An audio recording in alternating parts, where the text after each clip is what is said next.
Hey guys, Manank here. Thank you so much for all the love that you've been showering upon me. Thank you so much for all the likes, the views, the comments. Thank you for all the messages that you've been sending me. I appreciate each and every one of you. And apart from this, please do let me know other topics that you would like me to speak on. For today, this is a niche topic that we're going to talk about, and it's about finding the right one for you. So, yesterday I was talking to my friend about the risks one has to take before you can find the right one for you. So, we agreed upon a baseline wherein we mutually agreed upon a few factors like trust, loyalty, communication, and so on as quintessential elements of a perfect relationship. So, the first thing to note is you can never find a perfect relationship, it's built. So, then my friend proceeded to ask me about how we can save ourselves the risk and still end up committed with the right one. To this, I just asked them a question. Have you ever reaped the result of something that didn't require investment or risk? Isn't it late for better or for worse if the experience teaches us the worth of the risk? My friend then went on to say how they were happy most of the time, but there was this deep dissatisfaction, a sort of incompleteness within them. Okay, let us assume you somehow find someone you attach yourself to, wherein you discover the purpose of life. All is merry, you're living life, but then boom, the relationship comes to an end. Then what? First of all, let me point out it is not healthy to be in a codependent relationship. Please mark my words. And second, there's nothing which is guaranteed, and you cannot assume that things won't go bad. They won't go bad if you stop them from going bad, but maintenance also carries with it a risk of failure. Why rely on someone else? Self help books and motivational speakers say, be a complete individual. But it's easier said than done. I mean, only if there was a button for fixing yourself instead of destroying the world. But I've got good news for you as well. You don't have to become whole the very next minute. It's a process. When you look back upon that process, it'll only drive you further. Take time to fully revive or regenerate the parts of you that heed attention. One thing is for sure that I've realized that people get bored very quick. Stay a mystery. It's better, they say. Have you noticed when people get to know each other how intrigued they are of that person? That's the allure of the unknown. That's when our mind, the most powerful weapon, fills the gaps with magical stuff that may or may not exist. Slowly, the flaws then become apparent when you keep talking to that same person, and other things start taking priority. This isn't necessarily bad, but this is what happens. The quicker you open up, the faster others are going to lose interest in you.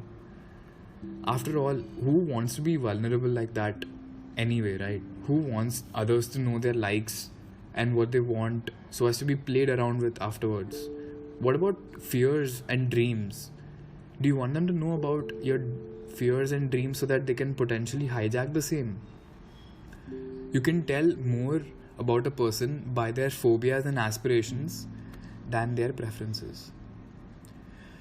You don't want to be put out there like that, do you? After all that you've been through, after all the judgment, after all the hurt, the mockery, the backstabbing, front stabbing, being played around with, why would you want to invite pain?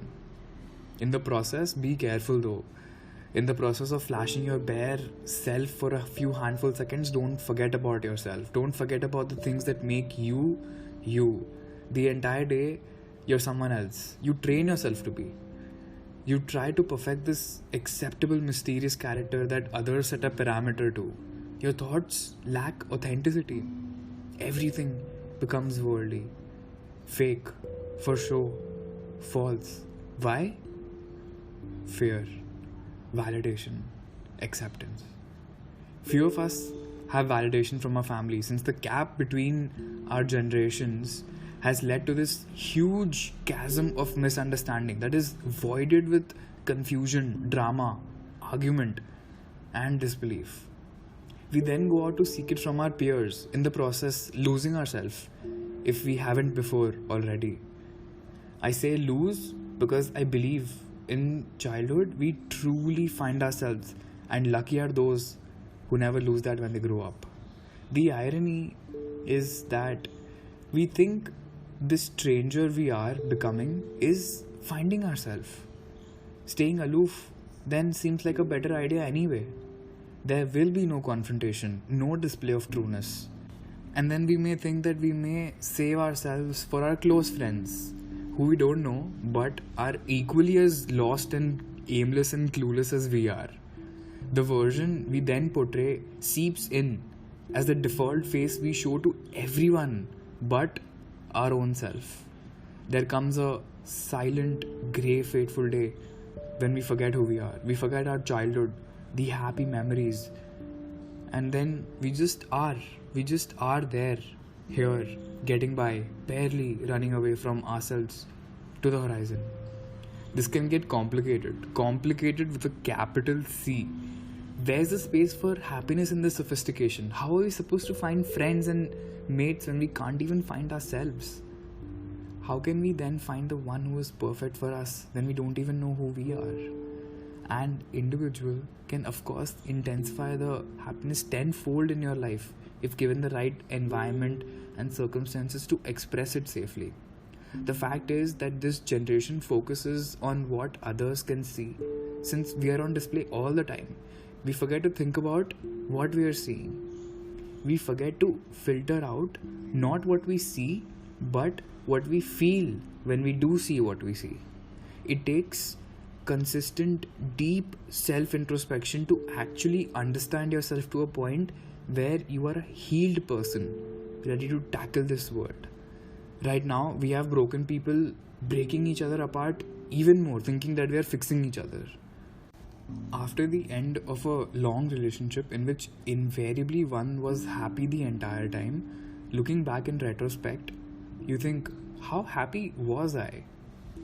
We moved on only to then repeat the same mistakes manifested in some other manner, just because we haven't fixed ourselves and rely on others to do so. We tell ourselves we won't repeat, but then go ahead around the same mountain. We forget what we felt when we came around the mountain the first time around. We forget just after the mistake how we felt during it. You don't feel this euphoric, numbing sensation you felt when you were with them. Similarly, when you are with another, you forget what you told yourself about not repeating the same mistake, just because you can't remember the feeling you felt just after making the first mistake. Feelings are so complicated that we don't even know where they arise from. Okay, let's do one thing. Close your eyes and imagine and try to see what I am seeing while recording this. I am sitting on a light wood-colored sofa in my porch overlooking the garden, where there are squirrels, birds, sparrows and pigeons on the ground playing innocently and fighting with each other.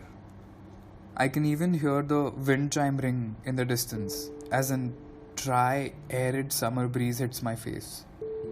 I also can hear the distant sound of afternoon prayers, which plays a unique role in setting up this picture. Part of why I am able to sit here and contemplate is because I'm feeling comfortable over here. In fact, that's not what I'm seeing right now. It's 1:53 a.m. It's pouring cats and dogs outside, and I'm just sitting in my chair in my room. The description made you feel something. There was some kind of sensation that arose, but you don't know where it came from. I feel there is hardly ever any reliability on feelings. See what I did there? Don't get me wrong, emotion is a powerful driver to fulfill passions, but feelings are frail chemicals that can lead you astray. Now, if you can remember what you felt in the moment along with the much needed introspection, you can tackle the misguidance of these chemical influences in your brain. Feelings are temporary, whereas emotions seem to be perpetual. You feel something when you're affected by your innate circumstances around you that then dictate your responses to life. You should enjoy these feelings from time to time since they add flavor to this mundane life. But if you do let feelings run you, you would be a slave not knowing how to break free from a tyrannical master. You're taking this information in right now. You feel a certain way about this.